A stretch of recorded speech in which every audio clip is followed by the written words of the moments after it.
сейчас подъедут. Подъехали? Нет, делегация, слушай, сейчас подъезжает. Роман.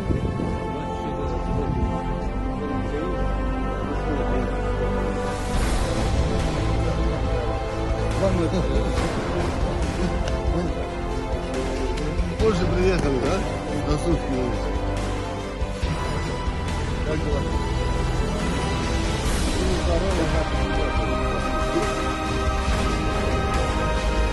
А что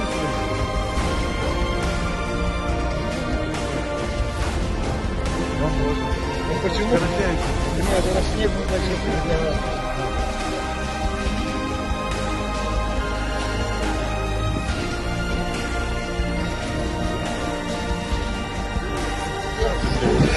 Сушков Юрий Александрович, начальник авиацентра. Богодухов Владимир, вице-спикер областной думы.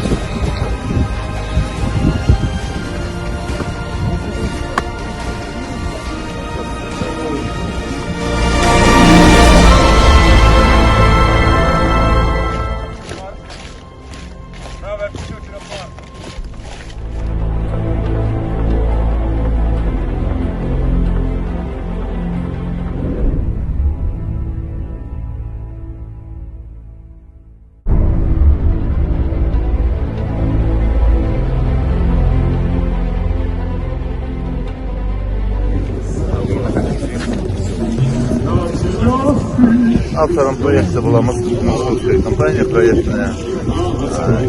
Инициатором вообще идейным вдохновителем был Юрий Гуров. Совместно были приглашены к нему. И к рассмотрению было предложено 3 варианта проекта, которые мы в маленьких пакетах.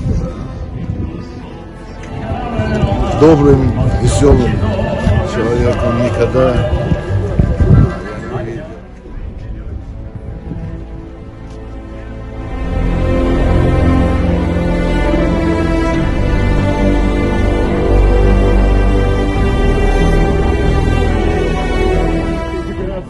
Владимир Иванович Богодухов, Леонид Горского, кадетского корпуса Республики Ингушетия.